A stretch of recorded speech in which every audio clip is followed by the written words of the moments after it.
Sink நிறைய பாத்திரம் இருந்தாலும் எனக்கு கவலையே பட வேண்டாங்க. இந்த முறையை வந்து ஃபாலோ பண்ணுங்கள். கண்டிப்பாக வந்து உங்கள் வீட்டு பாத்திரம் வந்து நல்லா பளபளன்னு மின்னுங்க, புதுசு போலவே மின்னுங்க. அப்படி டிப்ஸ் தான் இன்றைக்கி வந்து நான் வீடியோவில் சொல்ல வந்திருக்கேன். வாங்க, பாத்திரம் மட்டும் இல்லைங்க, உங்கள் வீட்டு சிங்க்கும் வந்து நல்லா ஷைனிங் அடிக்கிறதுக்கு இந்த ஒரு டிப்ஸை மட்டும் ஃபாலோ பண்ணுங்கள். கண்டிப்பாக உங்களுக்கு நல்ல ஒரு ரிசல்ட் கிடைக்கும். இப்போ பாருங்கள், சிங்க்கு நிறைய வந்து பாத்திரம் இருக்கும். அந்த பாத்திரம்லாம் எப்படி இருக்குன்னு பார்த்தீங்கன்னா, நல்லா வந்து அடிப்பிடிச்சு போயிருக்கு. அதுக்கப்புறம் வந்து நல்லா எண்ணெய் பிசுக்கு உடையிருக்கு. அதுக்கப்புறம் 2 நாளைக்கு முன்னாடி வாங்கின அந்த தயிரெல்லாம் வந்து ஸ்மெல்லோடு வந்து அந்த பாத்திரத்துலலாம் நிறைய பாத்திரத்தில் இருக்குது. இப்படி நிறைய வந்து விதவிதமான பாத்திரங்கள்லாம் இருக்குது. இந்த பாத்திரத்தை எப்படி நம்ம வந்து ஈஸியான முறையில் எல்லா ஒரு நாற்றத்தையும், எந்த ஒரு அழுக்கும் இல்லாமல், எந்த ஒரு ஸ்மெல்லும் இல்லாமல், எந்த ஒரு ஆயில் பிசுபிசுப்பும் இல்லாமல் நம்ம எப்படி க்ளீன் பண்ணலாம் அப்படின்னு தான் பார்க்க போகிறோம். இந்த ஒரு பொடியை மட்டும் ப்ரிப்பேர் பண்ணி வச்சிட்டிங்க அப்படின்னா உங்களுக்கு கவலையே வேண்டாம். வாங்க, அந்த பொடியை நம்ம எப்படி ப்ரிப்பேர் பண்ணலாம்னு பார்க்கலாம். இப்போ பாருங்கள், ஒரு மிக்ஸி ஜார் ஒன்று எடுத்திருக்கேன். இப்போ அளவுகள் வந்து சொல்லியிருக்கா, ஒரு சின்ன டம்ளர் ஒன்று எடுத்திருக்கேன். இப்போ இந்த பொருளை வச்சு தாங்க நம்ம வந்து அளவுகள் வந்து எடுத்து நம்ம பாத்திரத்தை தேய்க்கிறதுக்காக யூஸ் பண்ண போகிறோம். இப்போ நான் எடுத்துருக்கிறது என்ன பார்த்திங்கன்னா, கடலை மாவு எடுத்திருக்கேன். கடலை மாவு இல்லை அப்படின்னா நீங்கள் வந்து கோதுமை மாவு யூஸ் பண்ணிக்கலாம். அது வந்து ஒரு டம்ளர் அளவுக்கு வந்து நான் எடுத்திருக்கேன். இது வந்து நம்ம ஒரு வாரத்துக்கு வந்து யூஸ் பண்ணலாம், கெட்டு போகாது. அதுக்கு மேலே வச்சுருக்கணும்னு அவசியம் இல்லை. அப்பப்போ நீங்கள் தேவையானப்போ ப்ரிப்பேர் பண்ணி வச்சுக்கோங்க. இப்போ பாருங்கள், இதை வந்து நம்ம எடுத்து வச்சுருக்கிற அந்த மிக்ஸி ஜாருக்குள்ளே வந்து போடுறேன். அதே அளவுக்கு ஈக்குவலாக வந்து அரிசி மாவும் வந்து நீங்கள் போட்டுக்கோங்க. அதுக்கப்புறம் நம்ம என்ன சேர்க்க போகிறோம் அப்படின்னு பார்த்திங்கன்னா, நம்ம வந்து சபீனா பொடி, எக்ஸோ அப்படிலாம் வந்து நம்ம வாஷர் வந்து வாஷ் பண்ணுறதுக்குன்னே இப்படி பவுட்ராக விற்பாங்க. அதை வந்து எடுத்துக்கோங்க. அதுவும் வந்து ஒரு டம்ளர் அளவுக்கு எடுத்திருக்கேன். 3மே வந்து ஒவ்வொரு டம்ளர் அளவுக்கு எடுத்திருக்கேன். அதுக்கப்புறமா நான் எடுக்கக்கூடிய பொருள் என்னன்னு பார்த்தீங்கன்னா, லெமன் சோடா. இது வந்து எல்லா டிபார்ட்மெண்ட் ஸ்டோர்லேயுமே கிடைக்கும். இதோட விலையே வந்து ரொம்ப ரொம்ப கம்மி தான். அது எவ்வளோ எடுத்திருக்கேன்னு பார்த்தீங்கன்னா, அது நிறைய எடுக்கணும்னு அவசியம் இல்லை. அதை வந்து ஒரு கால்வாசி வர்ற மாதிரி எடுத்தாவே போதும். இது எல்லாத்தையும் எடுத்துகிட்டு நல்லா வந்து ஃபைன் பேஸ்ட்டாக வந்து நீங்கள் வந்து அரைச்சிடணும். இது எல்லாமே வந்து இந்த லெமன் சோடா வந்து எப்படி இருக்குன்னு பார்த்திங்கன்னா, ஜீனி மாதிரியே தான் இருக்கும். அதுவும் நல்லா ஃபைன் பேஸ்ட்டாக வந்து அரைச்சிடும். இப்போ பாருங்கள், நம்ம அரைச்சி முடிச்சதுக்கப்புறம் நான் உங்களுக்கு காமிக்கிறேன். பாருங்கள், அரைச்சிட்டு வந்துட்டேன். நல்லா வந்து ஃபைன் பவுட்ரு வந்து வந்துடுச்சு. இதை வந்து நல்ல ஏர் டைட்டான ஒரு கண்ணாடி பாக்ஸில், இல்லைன்னா வந்து நல்ல ஒரு பிளாஸ்டிக் டப்பாவில் வந்து நீங்கள் போட்டு வச்சுக்கோங்க. தண்ணி படாத மட்டும் பார்த்துக்கோங்க. இதை வந்து அப்பப்போ தேவைக்கு மட்டும் நீங்கள் வந்து அரைச்சி எடுத்து வச்சுக்கோங்க. இப்போ பாருங்கள், நான் வந்து ஒரு பிளாஸ்டிக் டப்பாவில் வந்து நான் எடுத்து வச்சுருக்கேன்.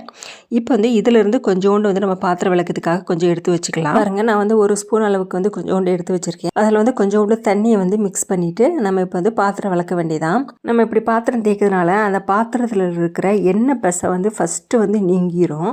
அதுக்கப்புறம் பார்த்திங்கன்னா, எவ்வளோ விடாப்பிடியான கரைகளாக இருந்தாலும் ஈஸியாக வந்து நம்ம வந்து ரிமூவ் ஆகிரும். அதுக்கப்புறம் வந்து பால் பாத்திரம், அப்புறம் வந்து அடிப்பிடிச்ச பாத்திரம், அதுக்கப்புறம் வந்து நான்வெஜ் சமைச்சிட்டோம் அப்படின்னா அந்த கவுச்சி ஸ்மெல் இருக்கும், அந்த பாத்திரம், பால், தயிர், இப்படி 2 நாள் ஆயிடுச்சு ஒரு மாதிரி பாத்திரத்தில் ஸ்மெல் வருது அப்படின்னா நீங்கள் வந்து இந்த பவுடரை கொண்டு விளக்கி பாருங்கள்.